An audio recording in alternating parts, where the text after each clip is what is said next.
रात के समय सभी गांव वाले अपने अपने घरों में बैठे थे, लेकिन कोई था जिसकी चहलकदमी जंगल में अभी भी जारी थी। रमेश, जो कि पिछले महीने ही शहर से आया था, अपनी हाथ में मोबाइल की फ्लैश ऑन किए आगे बढ़ रहा था। भला किसी पुरानी गुफा में लिखी पुरानी बातों को पढ़ने से किसी की मौत कैसे हो सकती है? ये गांव के लोग भी ना कुछ भी कहानी गढ़ देते हैं। आज तो मैं पढ़कर ही रहूंगा उस गुफा के अंदर क्या लिखा है जो गांव के लोगों ने इतनी दहशत फैला रखी है।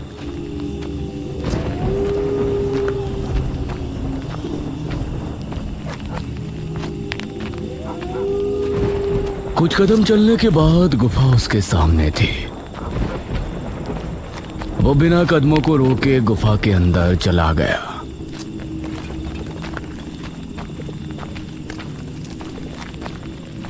गुफा तो नॉर्मल ही लग रही है। वो बड़ी आराम से इधर उधर देखता हुआ आगे बढ़ रहा था।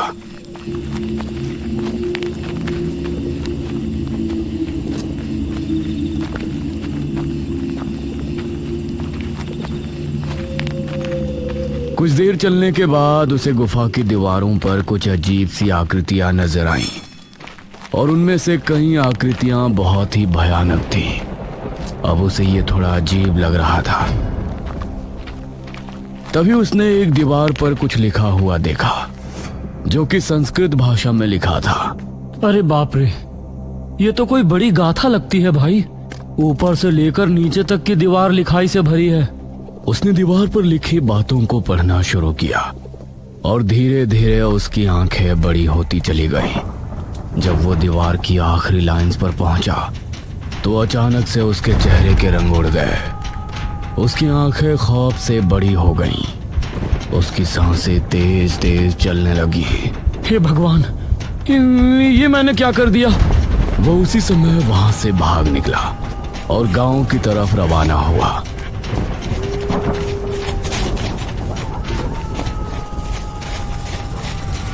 कुछ ही देर में वो गांव पहुंच गया और सीधा अपने घर में आकर रुका।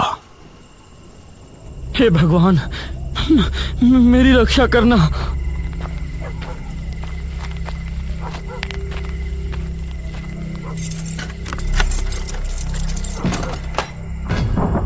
वो बेड पर पहुंचा और चादर में घुस गया। उसे बहुत तेज बुखार भी आ गया था। शरीर में अजीब सी कपकपी बंधी थी। तभी उसे उसके दरवाजे के खुलने की आवाज आई। वो डर गया और उसने अपने चेहरे से हल्की सी चादर हटाई तो उसके सामने एक बहुत ही भयानक असुर खड़ा हुआ था। उसे देखकर उसकी आंखों में खौफ उतर आया।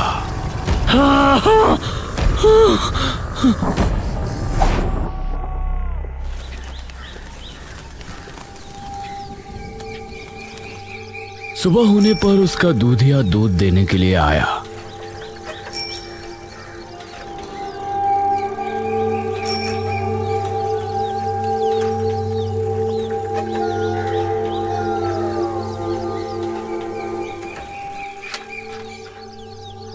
अरे रमेश बाबू, दूध ले लीजिए। कहाँ छिपे बैठे हैं?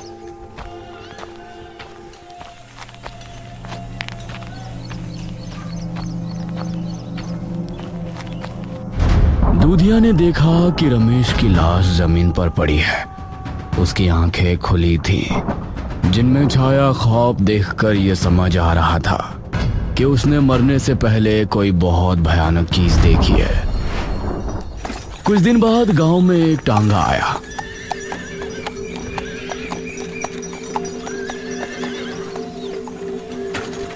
उसके अंदर से मनोज नाम का एक आदमी उतरा। टांगे वाले ने उसके 2 बड़े बड़े बैग भी टांगे से उतारे। शुक्रिया भाई। तभी मुखिया भी अपने एक आदमी के साथ वहां आया।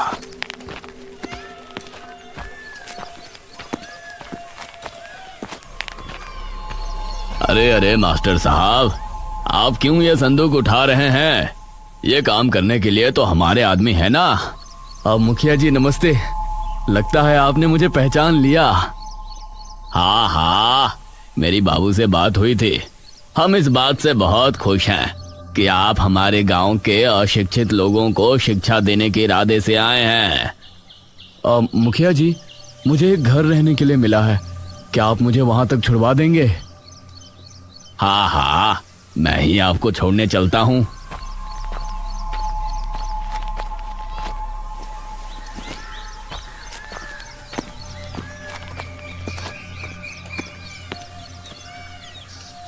मनोज मुखिया की गाड़ी में बैठा और गाड़ी आगे बढ़ने लगी। वैसे वो घर बसावट से काफी दूर है। कुछ देर की यात्रा के बाद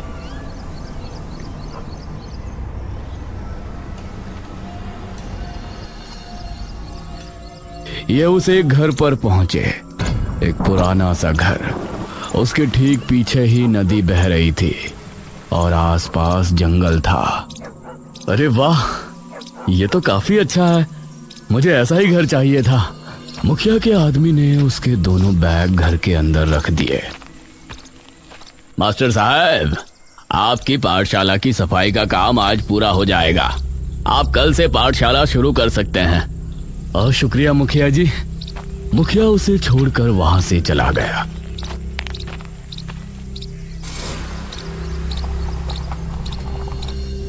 मनोज ने अपने बैग्स को कमरों में रख दिया।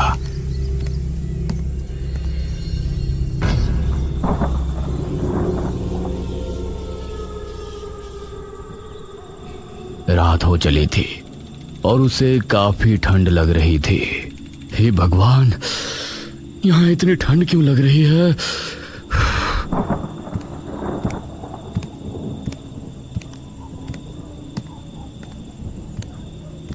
उसने दूसरे कमरे में जाकर देखा तो वहां अंगीठी और कुछ लकड़ियां रखी थीं। अरे, ये लकड़ियां तो बहुत बड़ी हैं, इनको बिना काटे तो अंगीठी में डाला ही नहीं जा सकता। उसने सभी कमरों में देखा, लेकिन उसे वहां कुल्हाड़ी नहीं मिली। चलो बाहर जाकर देखता हूं, हो सकता है जंगल में छोटी लकड़ियां मिल जाएं। बिना काटे ये तो अंगीठी में नहीं आने वाली।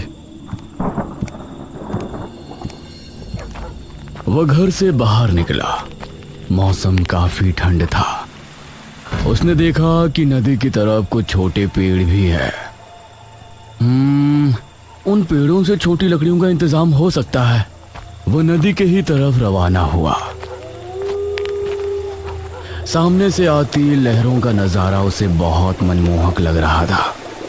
वो लकड़ियों को भूल गया और नदी के किनारे की तरफ उसके कदम चल पड़े।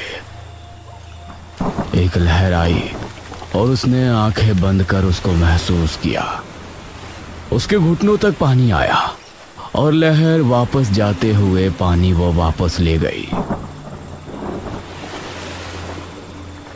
वाह, कितना खूबसूरत मंजर है ये। तभी उसे उसके पैर के पास कुछ महसूस हुआ। उसने देखा कि मिट्टी में कुछ है। उसने मिट्टी हटाकर देखी तो वो हैरान रह गया। उसके पैरों में एक कुल्हाड़ी पड़ी थी। अरे भाई, ये क्या कुल्हाड़ी? हाँ, यहां तो आसपास कोई है भी नहीं। फिर किसने मेरी इतनी फिक्र की? उसके चेहरे पर मुस्कान छलक आई। मुझे इसी की जरूरत थी। भगवान ने समुद्र के जरिए मदद की है। Thank you God. उसने कुल्हाड़ी उठाई और वापस घर में पहुंचा। कुल्हाड़ी की मदद से उसने लकड़ियां काटी और फिर अंगीठी में डालकर आग लगाई। वाह, अब थोड़ी राहत मिली। उसने अंगीठी पलंग के पास रखी और फिर सुकून की नींद सो गया।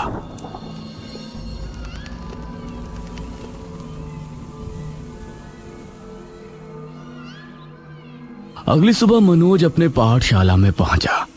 पहले दिन से ही वहां गांव के कई लोग शिक्षा लेने पहुंचे। मास्टर जी, ये नटूरे का क्या मतलब होता है? यह सुनकर मनोज मुस्कुराया। अरे चाचा जी, वो नटूरे नहीं, नेचर है। Nature nature. यह सुनकर सभी हंस पड़े।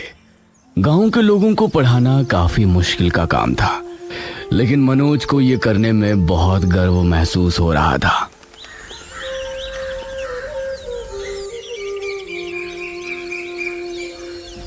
दोपहर होने पर मनोज पाठशाला को ताला लगाया और फिर मुखिया उसे गांव घुमाने जगह जगह ले गया।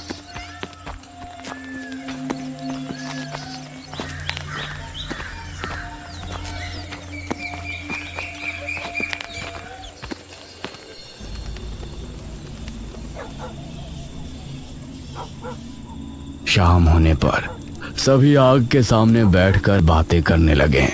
मुखिया जी, जब से यहाँ आया हूँ गांव की गुफा के बारे में कुछ न कुछ अलग बात सुनी है। उस गुफा की असली कहानी क्या है? अरे वो गुफा बहुत ही विचित्र है। गुफा के अंदर जाना तो साधारण बात है, लेकिन उसके अंदर दीवारों पर संस्कृत भाषा में बहुत लंबी लंबी बातें लिखी हैं। अब वो कोई कहानी है या कुछ और है ये नहीं पता, लेकिन जिसने भी उन दीवारों पर लिखी पंक्तियों को पढ़ा है उसकी रहस्यमयी तरह से 3 दिन के अंदर मौत हो जाती है। हे भगवान, ये तो बहुत अजीब बात है मुखिया जी। शुक्र है मुझे संस्कृत पढ़ना नहीं आता। मनोज को इस बात पर भरोसा नहीं था, क्योंकि वो एक पढ़ा लिखा व्यक्ति था। अब चलिए मुखिया जी, अब आपसे कल मिलता हूँ।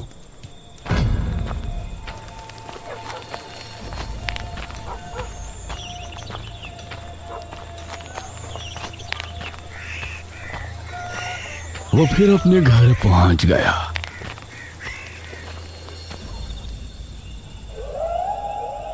लेकिन बिरजू अभी भी गुफा के बारे में ही सोच रहा था। उसके कदम उसे गुफा के पास खींच ले गए। मैंने झूठ बोला था कि मुझे संस्कृत नहीं आती। अब तो मेरी उन पंक्तियों को पढ़ने की जिज्ञासा और बढ़ गई है। भला दीवारों पर लिखी बातों को पढ़ने से कोई मर सकता है? वो गुफा के अंदर चला गया। कमाल है, जितनी अंदर जा रहा हूँ रोशनी उतनी ही बढ़ती जा रही है, लेकिन समझ नहीं आ रहा रोशनी आ कहां से रही है। वो एक दीवार के सामने जाकर रुका और उस पर लिखी संस्कृत की लाइन पढ़ने लगा। भारत 1026वीं ईस्वी में रतनगढ़ के राजा अमर सिंह का राज था। उनके राज्य में प्रजा बहुत खुश थे और उनका तेज दूर दूर तक फैला था। लेकिन एक दिन अचानक उसने काफी देर तक दीवार पर लिखी कहानी को पढ़ा और नीचे आते आते उसके चेहरे की रंगत उड़ गई। सर्दी में भी उसके माथे पर पसीने आ गए थे। तभी उसे एक भयानक हंसी सुनाई दी। उसकी हालत खराब हो गई और वो जल्दी से गुफा से बाहर भागा। वो गांव की तरफ निकल गया और कुएं पर जाकर रुका।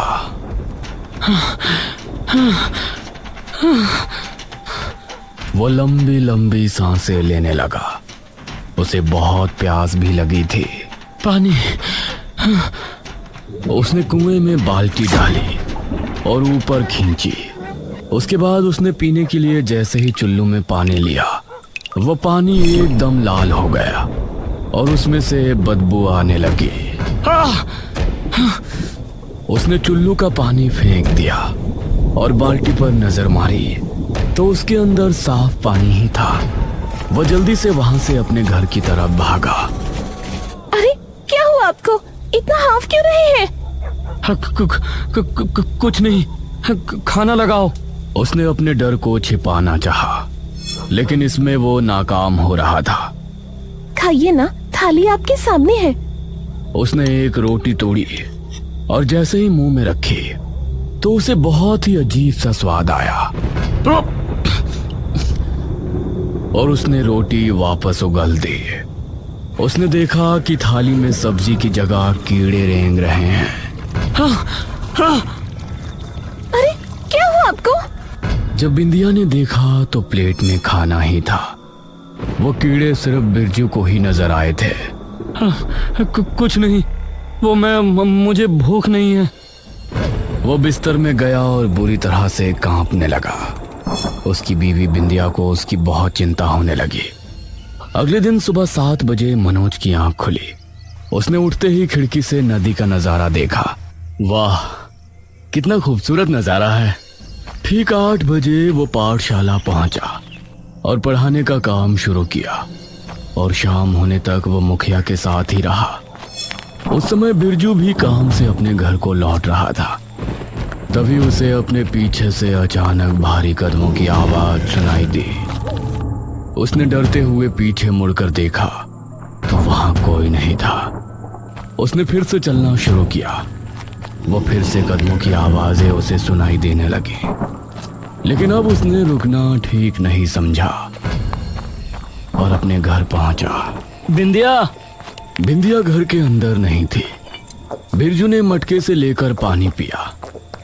तभी उसे वही भारी कदमों और हंसने की आवाज सुनाई देने लगी।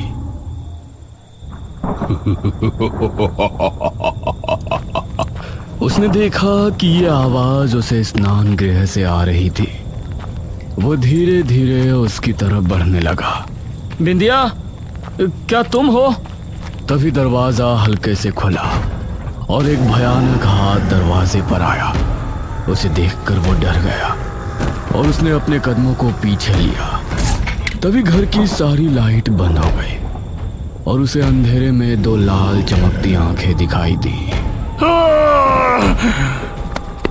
उसकी चीख सुनकर आसपास मौजूद सभी लोग उसके घर की तरफ भागे। बिंदिया भी पड़ोस के ही घर में थी। वो भी वहां से निकलकर भागी। वहां जाने पर बिरजू की लाश पड़ी मिली। उसकी गर्दन पूरी पीछे तक घूमी हुई थी। मनोज भी बिरजू की लाश देखते हुए बहुत हैरान था। जरूर ये गुफा के अंदर ही गया होगा। लेकिन इसने तो कहा था कि इसे संस्कृत पढ़ना नहीं आता। मनोज को यही लग रहा था कि उसका किसी ने खून किया है और गुफा वाली बात के सिर्फ आड़ ली जा रही है। कुछ देर बाद मनोज वापस अपने घर पहुंचा। आज तो चाय पहले ही पी लेता हूं, बहुत थकान हो रही है। और चाय बनाने के लिए किचन में गया।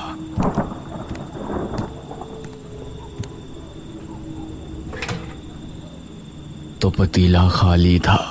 अरे यार, दूध वाला तो सुबह आएगा, अब चाय कहां से पीऊंगा। तभी उसने किचन के खिड़की से देखा कि नदी के किनारे एक गाय खड़ी है। Oh my God! वह घर से बाहर नदी किनारे पहुंचा तो गाय अभी भी वहां खड़ी थी। कल रात जब मुझे कुल्हाड़ी की जरूरत थी तो कुल्हाड़ी नदी के किनारे आ गई, और जब अब मुझे दूध की जरूरत थी तो गाय आ गई। ये क्या हो रहा है? उसके मन में असमंजस ने जन्म ले लिया था कि नदी किनारे उसे कौन मदद भेज रहा है। और दूसरी बात ये थी कि गुफा के बारे में गांव के लोग जो फैला रहे हैं, क्या वो सच है? ना जाने क्यों वो उसी समय गुफा की तरफ निकल गया। गुफा के अंदर पहुंचकर उसने दीवार पर लिखी बातों को पढ़ना शुरू किया, क्योंकि उसको संस्कृत आती थी। भारत 1026वीं ईस्वी में रतनगढ़ में राजा अमर सिंह का राज था। उनके राज्य में प्रजा बहुत खुश थी और उनका तेज दूर दूर तक फैला था। लेकिन एक दिन अचानक, महाराज, बहुत बुरी खबर है। राज्य में हाहाकार मचा हुआ है। आम जन की मृत्यु हो रही है। लोगों का कहना है कि रात के समय कोई दानव आता है, उनकी जान लेकर चला जाता है।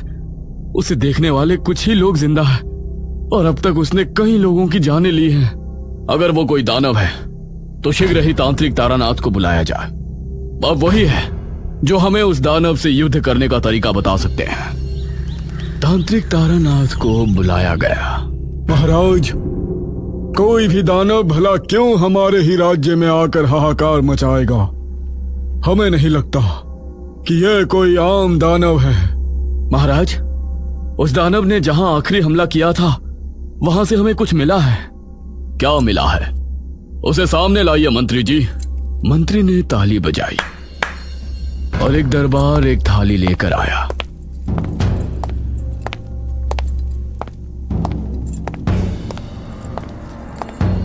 मंत्री ने उस थाली से कपड़ा हटाया तो उसके अंदर कोई नुकीली चीज थी। उसे देखते ही तारानाथ के माथे पर लकीरें उभर आई। क्या हुआ बाबा? तारानाथ ने अपने झोले से कुछ चावल निकाले और उन पर कोई मंत्र पढ़कर उस नुकीली चीज पर डाले। उसके संपर्क में आते ही चावल जलकर राख हो गए। हे भगवान! महाराज, वो कोई दानव नहीं बल्कि असुर है। यह उसी असुर का नाखून है। असुर? हाँ, आपके पड़ोसी दुश्मन राज्य ने हमारे राज्य को खत्म करने के लिए इस असुर को आवाहन करके यहाँ भेजा है। तांत्रिक तारानाथ, अब हम इस असुर को कैसे वध कर सकते हैं? ये कोई आम दानव नहीं, असुर है महाराज। हमारी मृत्यु ही इस असुर का अंत है। यह सुनकर सभी हैरान रह गए। हमें एक महायज्ञ करना होगा और अपने शरीर को त्याग करना होगा। हमारी हड्डियों के बने वज्र से ही उसकी मृत्यु संभव है।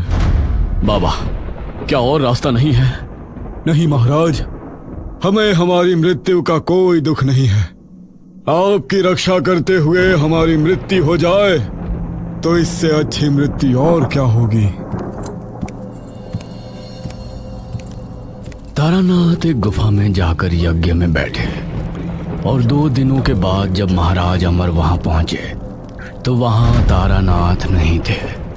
उनकी हड्डियों का एक वज्र रखा हुआ था। आपका बलिदान सदैव अमर रहेगा।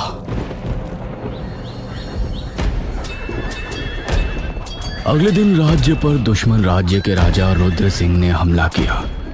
अमर सिंह अपनी सेना के साथ पूरे जोश और होश से उनका मुकाबला कर रहे थे। अमर सिंह, अब तेरी मौत तय है। अब मैं तुझे मारने के लिए असुर का आवाहन करता हूँ। उसने आंखें बंद की और असुर का आवाहन किया। तभी वहां एक भयानक असुर आ पहुंचा। उसे देखकर सभी खौफ में आ गए थे, लेकिन राजा अमर सिंह ने तारानाथ की हड्डियों का बना वज्र निकाला, जिसे देखकर असुर के चेहरे की हंसी उड़ गई। ये क्या? उस तारानाथ ने अपने शरीर का त्याग दे दिया। क्या हुआ तुझे? तू ऐसे क्यों डर रहा है? तारानाथ की हड्डियों का बना वज्र, इससे तो मेरा अंत हो जाएगा। अब मैं इस युद्ध में तुम्हारा साथ नहीं दे सकता। नहीं, अरे मैंने तुझे असुर लोक से बुलाया है। तू मेरी मर्जी के बगैर वापस नहीं जा सकता। हाँ, नहीं जा सकता, लेकिन मैं अगले 1000 साल के लिए खुद को एक गुफा में बंधित कर सकता हूँ, जहाँ ये वज्र नहीं जा सकता। ये कहकर असुर वहां से भाग गया। अमर सिंह ने उसी समय रुद्र को खत्म करके अपने राज्य को बचा लिया। इतना पढ़कर मनोज रुक गया। अरे, आगे की कथा कहाँ लिखी है? वो थोड़ा और आगे गया तो उसको अगली दीवार पर आगे की कथा लिखी मिली। असुर ने इस गुफा के अंदर खुद को बंधित कर दिया। राजा अमर सिंह अब अगले 1000 साल तक उस गुफा के अंदर नहीं जा सकते थे, मतलब पूरे जीवन काल में कभी भी नहीं। इसीलिए उन्होंने आज्ञा देकर ये सारी कथा इस गुफा के अंदर लिखवा दी। लेकिन गुफा से बाहर आते ही लिखने वाले मर गए। उस समय के ज्योतिषों ने भविष्यवाणी की कि इस गुफा के अंदर जो भी जाएगा और वो ये कहानी पढ़ेगा तो असुर उसे मार देगा। जब कई सालों बाद महाराज अमर सिंह फिर से जन्म लेकर इस गुफा के अंदर जाएंगे तो उन्हें यह कथा पता चलेगी और उनके कदम पड़ते ही अगली रात में ही असुर गुफा से आजाद हो जाएगा और राज्य में हाहाकार मचा देगा। उस समय महाराज अमर सिंह को यह वज्र ढूंढकर उसे खत्म करना होगा। इतना पढ़कर मनोज हैरान रह गया। अब उसे भी डर लगने लगा था। तभी उसे एक भयानक आवाज सुनाई दी।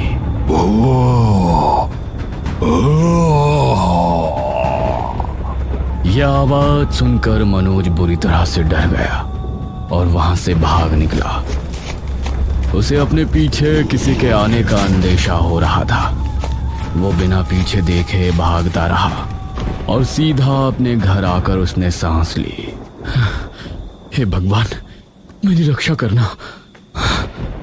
मनोज बहुत डरा हुआ था। अब वो उस नदी के बारे में सोचना भी भूल गया था। उसी रात गांव का एक लड़का रौनक छत पर सो रहा था।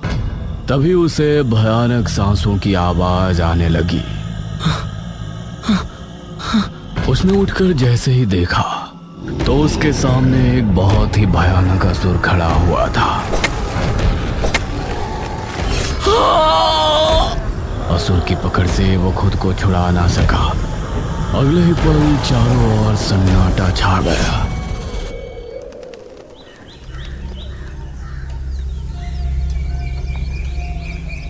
सुबह होते ही गांव में उसके ना रहने की खबर फैल गई और माहौल शोकमय हो गया। ये रौनक कैसे मारा गया? ये तो गुफा के अंदर गया भी नहीं था। मुखिया जी, ये तो बहुत बुरा हुआ। गुफा में तो मैं गया था, फिर ये क्यों मारा गया? धीरे धीरे 3 दिन गुजर गए। असुर ने इन दिनों में कई नौजवान लड़कों को गायब कर दिया।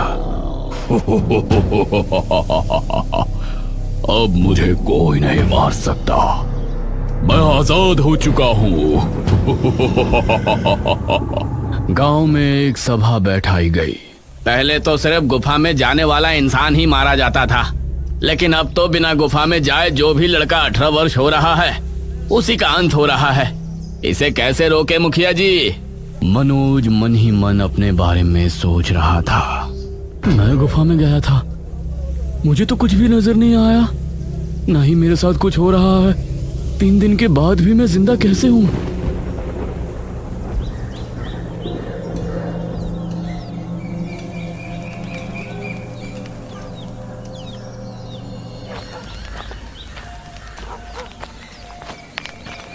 मनोज घर पर आया और इसी सोच में डूब गया कि उसकी जगह गांव के लोग क्यों मारे जा रहे हैं।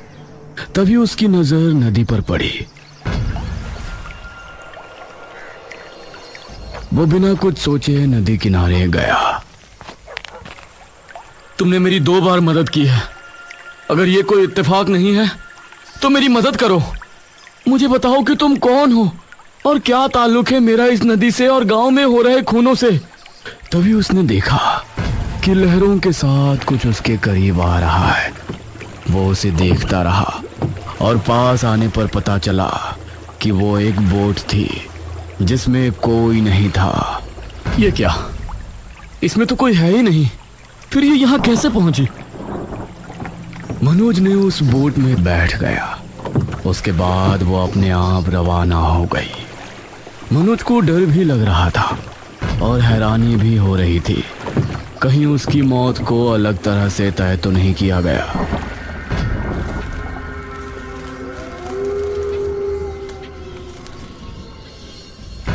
वो बोट एक किनारे पर जा लगी जहां सामने ही एक पुराना किला नजर आ रहा था। एक किला इस टापू पर? मनोज बोट से उतर किले के अंदर गया। वहां दीवारों पर मशाले जली हुई थी। आ जाइए महाराज। ये सुनकर मनोज ने सामने देखा तो उसे वही तांत्रिक तारानाथ नजर आया। कौन हो तुम? मुझे महाराज क्यों कह रहे हो? मैं तांत्रिक तारानाथ। इस जन्म में आप भले ही मनोज हैं, लेकिन पिछले जन्म में आप हमारे महाराज अमर सिंह थे। ये सुनकर मनोज हैरान रह गया। तुम अगर तारानाथ हो तो तुम तो मर गए थे। आपके सामने मेरी आत्मा है महाराज। इसका मतलब है कि मैं ही राजा अमर सिंह हूँ, इसीलिए मेरी मौत नहीं हुई। जी महाराज, जैसा कि आपने पढ़ लिया होगा कि आपके कदम गुफा में पड़ने के बाद असुर गुफा से आजाद हो जाएगा, तो वो आजाद हो चुका है। हे भगवान, मतलब जितने भी गांव के लोग मारे जा रहे हैं उनका जिम्मेदार मैं हूं? ऐसा ना सोचे महाराज, आप बस उस असुर का अंत कर दें। वो खासकर 18 वर्ष के नौजवानों को इसलिए मार रहा है कि अगर उसने 21 नौजवानों को मार दिया तो फिर वो मेरी हड्डियों के बने वज्र से भी नहीं मारा जाएगा। उसकी शक्ति बढ़ जाएगी। मेरी हड्डियों के बने वज्र को इस्तेमाल करने का समय आ गया है। कहाँ है वो वज्र? आपको डर था कि आपके दुश्मन उस वज्र को ढूंढकर खत्म ना कर दें, इसलिए आपने उसे इस किले के तहखाने में रखवा दिया था। और मेरी आत्मा उसकी देखभाल कर रही थी। मैं आपको बुलाने के लिए ही आपकी मदद कर रहा था कि आप एक दिन मन में सवाल लिए जरूर यहाँ आएंगे और अपने कर्तव्य के बारे में जानेंगे। यह सुनकर मनोज ने आगे कुछ नहीं कहा। तारानाथ की आत्मा के साथ वो तहखाने में पहुंचा जहां रखा हुआ वज्र चमक रहा था। अगली रात गांव के लोगों में डर का माहौल था। रविशंकर के बेटे मोहित का जन्मदिन था, लेकिन खुशी मनाने की जगह सभी खौफ में थे। रविशंकर और उसकी पत्नी मोहित के पास ही बैठे थे।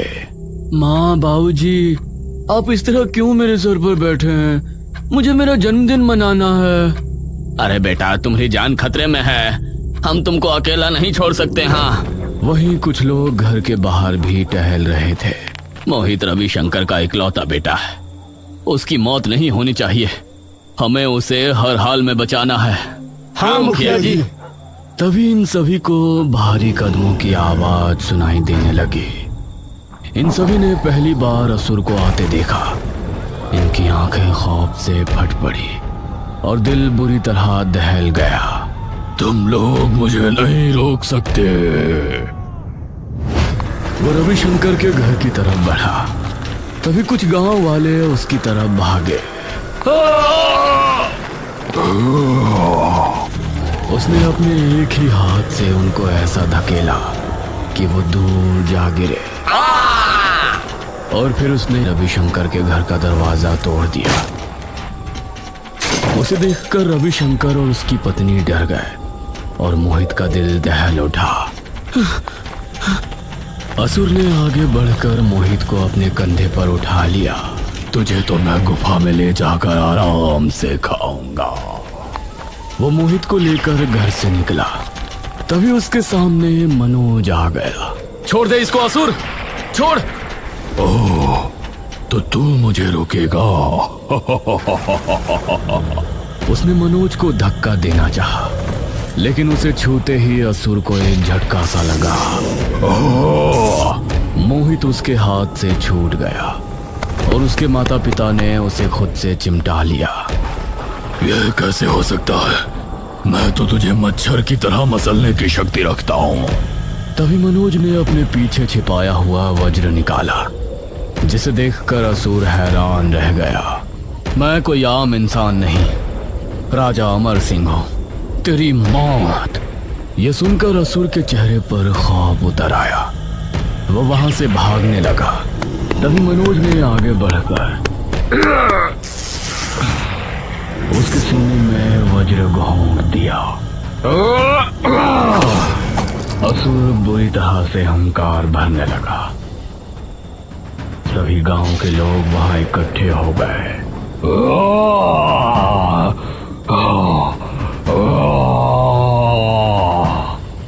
एक तेज चीख के साथ वो खत्म हो गया और राख बनकर ढेर हो गया। मास्टर साहब, आप ही हमारे पूर्व काल महाराज थे? जी, वो तो पिछले जन्म की बात है। मैं अब सिर्फ आपका मास्टर साहब ही हूँ। मोहित के माता पिता ने मनोज का धन्यवाद किया और सभी ने उसकी हिम्मत की सराहना की। मनोज को अब बहुत अच्छा लग रहा था, क्योंकि उसने गुफा के खौफ को हमेशा के लिए खत्म कर दिया था और असुर के साथ बुराई का वध कर दिया था।